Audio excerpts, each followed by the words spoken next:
காலம் 3 மணிக்கு மேல நம்ம போட்ல இருந்து மீன்களை வந்து இறக்க ஆரம்பிச்சோங்க.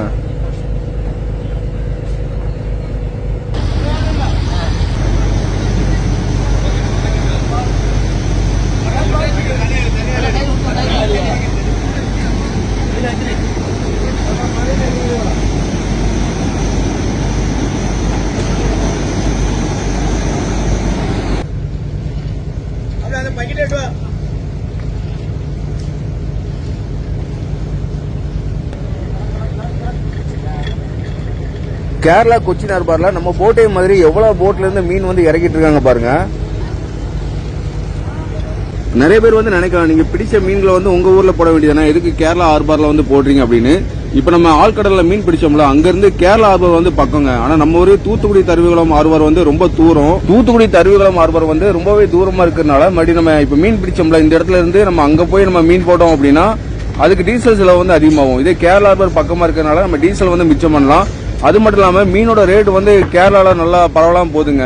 நம்ம தூத்துக்குடி தருவிகுளத்தை கம்பேர் பண்ணும்போது பரவலாம் போறதுனால நம்ம மீன் வந்து இப்போ இங்க இறக்கிட்டு இருக்கோம். டீசல் மிச்சப்படுத்துறதுக்காண்டியும் அப்புறம் மீனோட ரேட் வந்து கேரளால அதிகமா போறதுனால தான் நம்ம கேரளால வந்து மீன் வந்து இறக்கியா வந்தோம். நம்ம ஆழ்கடல்ல பிடிச்சதுலேயே இப்போ நம்ம ஆட்கள் தூக்குறாங்கல்ல, இந்த மீன் தாங்க ரொம்ப பெரிய மீன், கிட்டத்தட்ட 300 கிலோ மேல இருக்கும். நம்ம ஆட்கள் கஷ்டப்பட்டு தூக்குறதே தெரியும் அந்த மீன் வந்து எவ்வளவு வெயிட்டா இருக்கும் அப்படின்னு.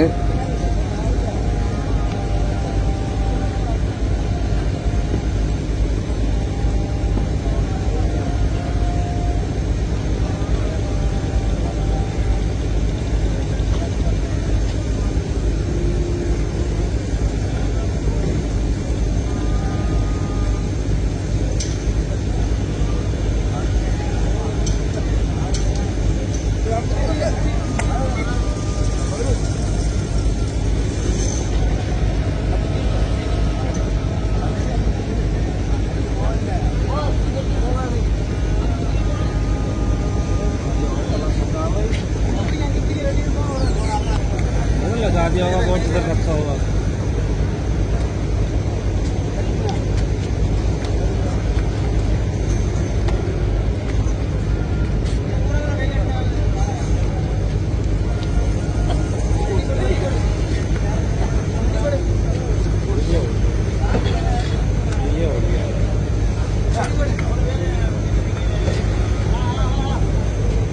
நம்ம போட்ல இருந்து பெரிய மீன்கள்லாம் இறக்குனதுக்கு அப்புறம் இப்ப சூறை மீன்கள் இந்த மாதிரி சின்ன சின்ன மீன்கள்லாம் இப்ப இறக்கிட்டு இருக்கோம்.